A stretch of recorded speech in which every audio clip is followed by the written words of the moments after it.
It's January and we're heading into the absolute depths of Minnesota winter. If you're moving here, you may think that this is the absolute end of the line and what we're heading for is months of hibernation. And I'm going to disabuse you of some of those things. I'm going to give you some wintertime to-dos so that you can see that this cold weather that we're famous for here does not equal the end of the world.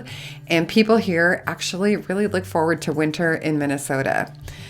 My name is Mary Schumann and I am a realtor in the Minneapolis area. I moved to Minneapolis from out of state myself, and I had just very vague ideas of what living in a place known for snow and intense cold would actually mean for me. And I have been very happy with what we have found here in Minneapolis. All right, so a small detour here first to talk about a wintertime philosophy that I think has its roots maybe in the Nordic countries, which is that the burden of coziness and probably winter happiness in a general sense falls on the actual individual, not on the winter elements itself. The idea that all seasons are wonderful as long as you dress for them. I think that this is really true. I think they're onto something here. All right, so let's lead off with an activity that really leans into this idea. I would like to propose a cocoa crawl and a bookshop burrow. So I was searching for a B word for the books. If you have a better one than burrow, let me know. I think I would love to combine these two activities. Many coffee shops here also have some pretty kick-butt cocoa. And just a few suggestions for places to try might be Sovereign Grounds in Minneapolis. It's kid-friendly and also adult-friendly. One of my favorites is Isles Buns. I'm saying it's for the cocoa, but it's really probably for what we call the puppy dog tails, or what they call the puppy dog tails, which are these little cinnamon rolls that you can put as much icing on as you'd like. How about Bread and Chocolate on Grand Avenue in St. Paul? Both Minneapolis and St. Paul have an absolute ton of independent bookshops. My current favorite is Majors and Quinn in Uptown, but I did my own version of a bookshop crawl last year, and I hit about 5 in 2 days, just kind of sniffing around and seeing what was available. I know I've just barely scratched the surface of the bookshops here. You may think I've lost my mind with some of these suggestions, but I'm going to give you indoor and outdoor ideas, as well as some things that are like kid-friendly. Most kids really seem to have a lot of fun outside doing all the traditional snowy stuff like sledding and skating. And here are a couple of other outdoor suggestions for you. Every year we have some sort of outdoor ice castle or ice maze type of thing that is life-sized and kind of magical really for the kids. I think it's better to go at night because they kind of light it up and there's bonfires and that kind of thing. I think adults like it too. There are ice slides, little nooks and crannies for the kids to explore and be amazed by. This year, the Ice Castle is on the University of Minnesota campus, and the Ice Maze is at the Minnesota Ice Festival, and that is supposed to be a world record-sized ice maze, and that one's located in Eagan. Another outdoor event that I haven't yet gone to, but when I see pictures, I always wonder what I'm waiting for. It's the Snow Sculpting Championship, and that is held every year in Stillwater, Minnesota, which is right on the river. People come from all over the world to create massive snow sculptures, and they are stunning from the pictures that I've seen. The fact that this is held in Stillwater means that you can enjoy this charming town right on the river, grab a bite to eat in a warm restaurant, heat up a little bit, and then enjoy some of the shops and things that are there as well. There are 5 candy stores just in downtown Stillwater. I like candy. I haven't been to all 5 of those yet though. If you're trying to please, the kids, that would be maybe an enticing thing to do. Indoor options to entertain the little punks are places like the Minnesota Children's Museum or the Science Museum of Minnesota. Both of those are in St. Paul, and both are really interactive and really should get their brain synapses firing and hopefully wear them out a bit so that you can have an hour to yourself when you get home.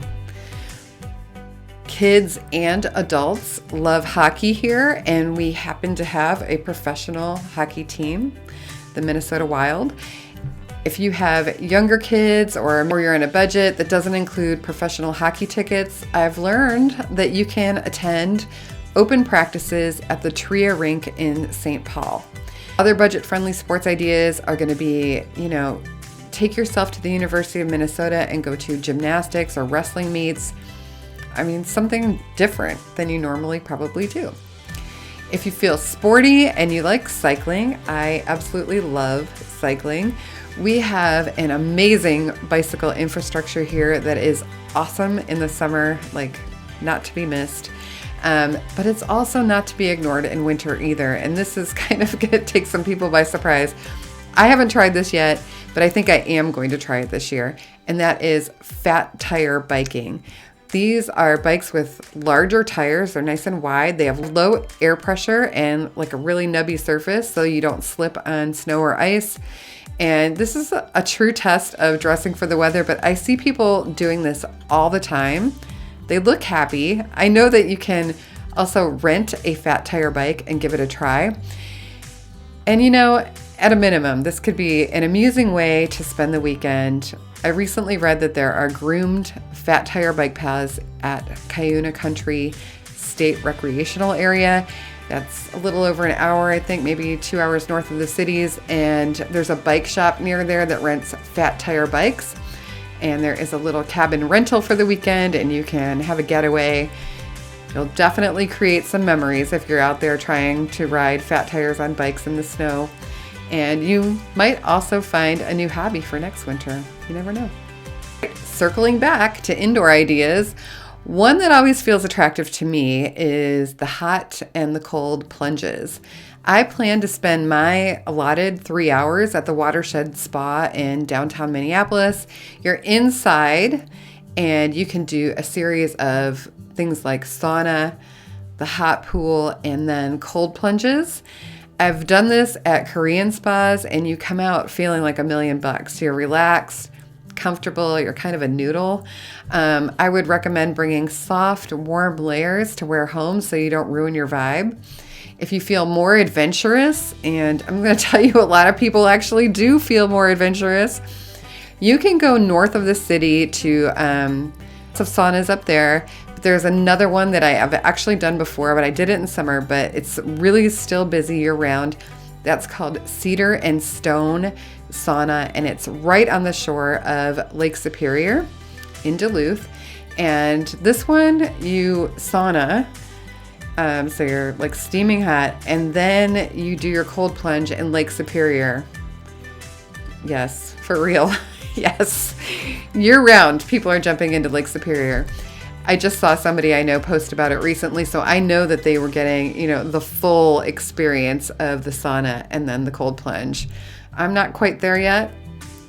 I do know that people do polar plunges here in the city in the lakes in the winter, and I'm not opposed to a polar plunge, but I would definitely want that hot sauna follow-up. So, maybe something to work up to, or maybe not something that I'll work up to. I don't know. Life's a mystery.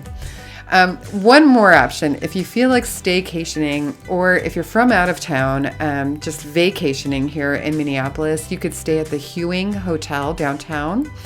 This place has, it's a little boutique hotel. It's kind of hip. They have a rooftop hot pool that you can go sit in and just be outside, nice and warm in this hot tub essentially, with views of downtown while you enjoy what is truly a rare pleasure, I think. The feeling of that deep contrast between the cold, cold air and the hot water. And then you can toddle on down to your bed and sleep like a baby, sleep like you've never slept before. I think that I would probably choose to eat at Spoon and Stable or one of the other amazing restaurants downtown first, so that make sure that I was, at my peak of happy senses and didn't need to leave my warm nest again until morning. Another thing to mention is the Great Northern Festival, which happens at the end of January, the beginning of February every year. You can go to the sauna village there. That's a little closer to home, a little easier to try out.